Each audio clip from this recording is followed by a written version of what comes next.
बचपन में देखी वो सीरीज शाकालाका बूम बूम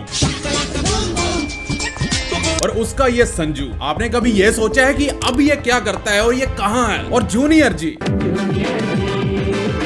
हम सबके बचपन का सुपर हीरो, भला ये अब क्या करता होगा और कहाँ है ये? आपने बड़े बड़े मॉल्स में ये क्रो मशीन से गेम तो जरूर खेला होगा, लेकिन गाइस ये सबसे बड़ा स्कैम है। आगे से मत खेलना। यही नहीं, हम अपने जन्मदिन पर केक जरूर काटते हैं, लेकिन हम सब उसे गलत काटते हैं। तो इस तरह से काटने से बचो। चलो आज हम ज्ञान के समंदर में डुबकी लगाते हैं। साला छोटी गंगा बोल के नाले में कूदा दे। आज की वीडियो को बिल्कुल भी स्किप मत करना, क्योंकि इस एपिसोड का नाम है क्या बात है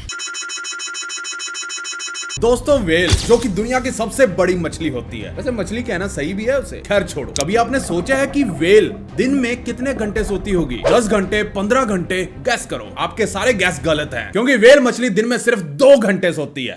Only 2 hours। दशकों तक साइंटिस्टों को कोई अंदाजा नहीं था कि वेल मछली कैसे सोती है। उन्हें लगता था कि वो डॉल्फिन्स की तरह ही सोती होंगी, आधा दिमाग ऑन और आधा दिमाग ऑफ। लेकिन 2008 में उन्हें पता लगा कि वो सब रॉन्ग थे। चिली में कुछ स्कूबा डाइवर्स स्पर्म वेल को ट्रैक कर रहे थे। फिर अचानक उन्हें एक वेल्स का झुंड दिखा। सारी वेल्स ऊपर की ओर नाक किए बिल्कुल एक जगह पर बिना हिले डुले तैर रही थी, और तभी एक शिप उनके नाक से टकराई और फिर एक झटके में सारी वेल्स वहां से भाग खड़ी हुई। बाद में वैज्ञानिकों ने वेल्स के ऊपर एक टैग लगा दिया और बहुत ही शॉकिंग जानकारी सामने निकल कर आई। पता यह चला कि एक दिन के 7% हिस्से में वो कुछ नहीं करती थी, ज्यादातर टाइम खाने में व्यर्थ हो जाता था। और ये वेल्स पावर नैप के कॉन्सेप्ट को फॉलो करती हैं। 6 वेल का झुंड पानी की सतह पर आता है और गहरी और लंबी सांस लेकर 45 फीट पानी के नीचे आकर वहां पर वर्टिकल पोजीशन में, मतलब नाक ऊपर की ओर और बाकी बॉडी नीचे की ओर, ये वेल्स 15 मिनट की पावर नैप लेती हैं, मतलब 15 मिनट की गहरी नींद। और ये प्रोसेस वो दिन में 6 बार करती हैं, मतलब टोटली वो सिर्फ 2 घंटे सोती हैं, और वो भी कंटिन्यूसली नहीं, दिन के अलग अलग टुकड़ों में। दोस्तों, हमें इंडिया में फुल फ्रीडम होती है वीडियो गेम्स खेलने की। At least legally we can play for as much as we want. Parents की बात अलग है, चिल्लाता क्यों मेरे? लेकिन चाइना में जहाँ की गेमिंग इंडस्ट्री $27 बिलियन की है, वहाँ का कोई भी बच्चा जो 18 साल से कम उम्र का है, वो 3 घंटे से ज्यादा वीडियो गेम्स नहीं खेल सकता। गया वो भी एक दिन में नहीं या 2 दिन में नहीं, पूरे एक हफ्ते में 3 घंटे। बिजली का बिल तेरा बाप भरेगा। अगर कोई इसके विरुद्ध जाता है तो उसके ऊपर कानूनी कार्रवाई होती है। और चाइना की कानूनी कार्रवाई तो आपको पता ही है कितनी धाकड़ होती है। सोचो, अगर ऐसा ही कानून इंडिया में बन जाए तो समझो पीएम, राष्ट्रपति, सबकी कुर्सी गई। कोई इसे फॉलो नहीं करने वाला। ये वो चीज है जिसे सिर्फ हमारे माँ बाप कर सकते हैं, सरकार नहीं। गेम खेल ही लेता हूँ। अभी मैं जस्ट गेम खेल रहा था। वैसे गेम्स की बात चल ही रही है तो बता दूं कि वीडियो गेम्स हमारे दिमाग के लिए बहुत ही फायदेमंद होते हैं, लेकिन अगर उसे हिसाब से खेला जाए तो। स्टडीज से ये पता चला है कि रेगुलर गेम प्लेयर्स के दिमाग का ग्रे मैटर इंक्रीज होता है और ब्रेन कनेक्टिविटी भी इससे बूस्ट होती है। ग्रे मैटर से मेरा मतलब है muscle control, memories, perception etcetera. और गेमिंग करने से प्रॉब्लम सॉल्विंग कैपेबिलिटीज भी बढ़ सकती हैं। गेम्स खेलने से शायद हो सकता है कि आपका बैंक बैलेंस भी बढ़ जाए, क्योंकि जिस प्रकार से इंडिया की गेमिंग इंडस्ट्री बूस्ट हो रही है, क्या पता आप भी एक जाने माने गेमिंग प्लेयर बन। तो जैसा कि मैंने बताया था कि क्लो मशीन या कह लीजिए क्लो क्रेन मशीन, ये एक बहुत बड़ा स्कैम है। जितनी हेरा फेरी इसमें होती है शायद ही किसी में होगी। बताता हूँ कैसे। आपने कभी ना कभी क्लो मशीन वाला गेम किसी ना किसी मॉल में खेला ही होगा। आप जैसे ही कॉइन्स उसमें डालते हो और जैसे ही किसी टॉय को पकड़कर ड्रॉपिंग पॉइंट पर लेकर जा रहे होते हो, तो ड्रॉप होने से पहले ही वो एकदम से नीचे गिर जाता है, चाहे आप जितना मर्जी ट्राई कर लो। इस मशीन के पंजे अपनी स्ट्रेंथ छोड़ देते हैं। ये भगवान क्या जुल्म है, वो भी जस्ट ड्रॉपिंग पॉइंट आने से पहले। ये मशीन डिजाइन इस तरह से होती है कि 50% प्रॉफिट निकाल सके। अगर आप क्लो मशीन की इंस्ट्रक्शन गाइड में देखोगे तो पता चलेगा कि क्लो मशीन को प्रोग्राम किया जाता है ताकि वो कम स्ट्रेंथ पर काम करे। जब तक 50% प्रॉफिट नहीं बन जाता तब तक। जैसे कि अगर एक बार खेलने के लिए 2 रुपए लगते हैं और एक टॉय की कॉस्ट 8 रुपए है और 50% प्रॉफिट मिलाने के बाद 12 रुपए, तो जब आप 6 बार 2 रुपए डालकर खेलोगे, मतलब आपके खर्च हुए टोटल 12 रुपए, उसके बाद जाकर वो टॉय आपका ड्रॉपिंग पॉइंट में छूटेगा।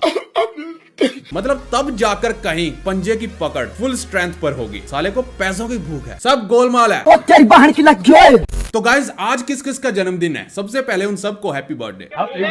वेल, ये तो हो गया। अब थोड़ी सी इसकी डार्क साइड पर चलते हैं। आपको ये पता है कि आप हमेशा केक गलत तरीके से काटते हो। नॉर्मली आप क्या करते हो कि आप सेंटर से स्टार्ट करके ट्रायंगल शेप में केक को काटते हो। अगर तो आपने सारा केक उसी वक्त खा लिया, वेल एंड गुड। लेकिन अगर केक बच गया तो आप क्या करोगे? आप उसे फ्रीज में रख दोगे। लेकिन अब ये दोनों साइड रात भर में ड्राई हो जाएंगी और हर एक नया पीस जो आप काटोगे तो उसकी एक साइड आपको ड्राई ही मिलेगी। 100 साल पहले सर फ्रांसिस गैल्टन ने यह केक ड्राई होने वाली प्रॉब्लम से बहुत दुखी थे। यह बंदा इंग्लैंड का एक जाना माना साइंटिस्ट था। फिंगरप्रिंट से लेकर वेदर मैप और डॉग विसल तक का इन्वेंशन इन भाई साहब ने किया है। जो मुझे समझ में आया मैंने बता दिया, बाकी रिग्रेशन अपने आप देख लेना। तो इन भाई साहब को अब केक वाली प्रॉब्लम का सोल्यूशन निकालना था, तो भाई साहब लग गए अपने काम पर। फिर 1906 में इन्होंने एक फेमस मैगजीन में अपना पेपर रिलीज किया और बताया कि साइंटिफिकली केक को सही तरीके से कैसे काटा जाए। बहुत देर से आप भी इंतजार कर रहे हो ना कि केक को सही तरीके से कैसे काटा जाए, तो सुनो सही तरीका जो इन भाई साहब ने मैगजीन में बताया। फर्स्ट टाइम केक को सेंटर में से ही 2 बार काटो और बाकी बचे केक को जोड़ दो ताकि एज ड्राई ना हो, और अगले दिन सेंटर में से दूसरी साइड से काटो और फिर उसे जोड़ दो। ऐसे ही रिपीट करते जाओ और अपना पेट बढ़ाते जाओ, आपको कोई ड्राई साइड नहीं मिलेगी। साइंटिस्ट बंदा था इसलिए इतनी सी बात को इतना सीरियस ले गया। सब राज्य खुश है। हमारे यहाँ तो फ्रिज के लिए केक बचता ही नहीं, क्योंकि हमारा तो बचा हुआ केक भी आस पड़ोस में डिलीवर हो जाता है कि ये कुछ करने वाले लोग हैं। चलो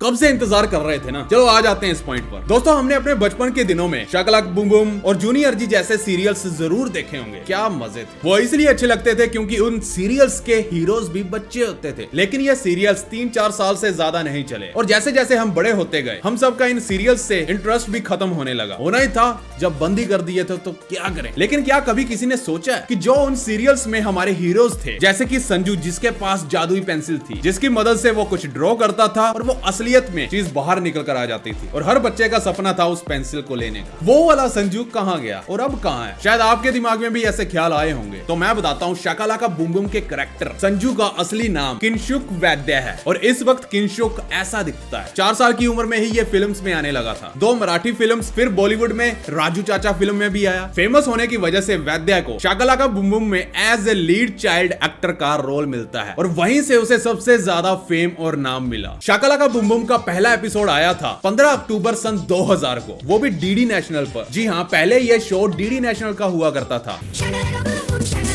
और फिर स्टार प्लस ने 19 अगस्त सन 2002 को कंटिन्यू किया। इसके टोटल 491 एपिसोड्स थे और लास्ट एपिसोड 10 अक्टूबर 2004 को आया और फिर यहीं पर इसकी समाप्ति होती है। शाकालाका बूम बूम के बाद वैद्य ने 10 साल तक अपनी पढ़ाई पर फोकस किया। उषा प्रवीण कॉलेज से मास मीडिया करने के बाद सोनी टीवी के सीरियल एक रिश्ता साझेदारी का में आर्यन का रोल किया। 2018 में अपना सा में आकाश का रोल किया और फिर करण संगनी में अर्जुन का रोल, और करंटली वो नकुल चौधरी का रोल प्ले कर रहा है। किसमें? वो तो है अलबिल्ला। अब आते हैं हमारे सबके फेवरेट जूनियर जी पर। आपके मन में भी कभी ना कभी आया होगा कि सभी बच्चों का फेवरेट सुपर हीरो यानी जूनियर जी, वो आजकल कहाँ है।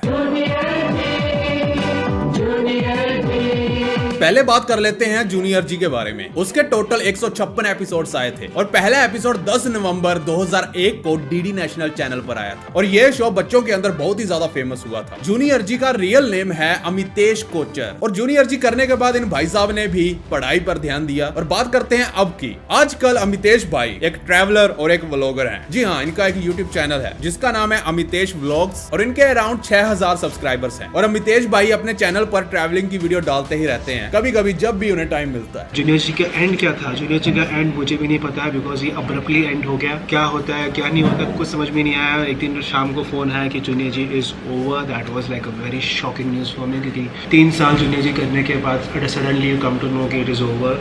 ना कुछ सीरियल का एंड हुआ ना ही कुछ। तो भाई अगर ये तू सुन रहा है तो बता दूं, बचपन में मैं तेरा बहुत बड़ा फैन था, एकदम कट्टर वाला फैन। बाकी इनका कोई खुद का भी बिजनेस होगा और वो बिजनेस क्या है जिसको पता है वो नीचे कमेंट में बताना। क्या भाई आप सब भूल चुके हो? याद रखो यार अपने उस जमाने को। अब इस जमाने को छोड़ो, अब रामू के जमाने पर आते हैं। जी हाँ, अब मैं आपसे पूछने वाला हूँ एक बहुत ही धाकड़ सा सवाल जिसका जवाब सिर्फ जीनियस बंदे दे पाएंगे। उससे पहले लाइक एम कंप्लीट कर देना। 1 लाख लाइक रख लेते हैं, देखते हैं कितने लोग करेंगे तो ठोक देना लाइक। तो ये रहा आज का सवाल। रामू के 8 बच्चे हैं। रामू बाजार से एक केक लाता है और केक को हाफ कट करता है। फिर जितने पीस बने उन सबको हाफ कट करता है। फिर जितने पीस बने उन्हें फिर से हाफ कट करता है और अपने बच्चों को बांट देता है। वेल, तो बताओ केक हाफ कट कितनी बार हुआ? जिसको इसका उत्तर पता है नीचे कमेंट कर दो। अगर नहीं पता तो आपको पता है कि कहां पर इसका उत्तर मिलेगा। डिस्क्रिप्शन में जाओ या कमेंट पिन में जाओ, हमारे इंस्टाग्राम पर आपको इसका उत्तर मिल जाएगा। ये रहा user name Amritpal Singh BWT। Video अच्छी लगी तो शेयर ठोक देना और बोरिंग जिंदगी से छुटकारा पाने के लिए इस चैनल को सब्सक्राइब करना नहीं करना वो आपकी मर्जी है। अच्छी लगी होगी तो आप अपने आप सब्सक्राइब कर दो। तो फिर से मिलते हैं नेक्स्ट एपिसोड में महाकाल के आशीर्वाद से। तो बिना गाली दिए ओके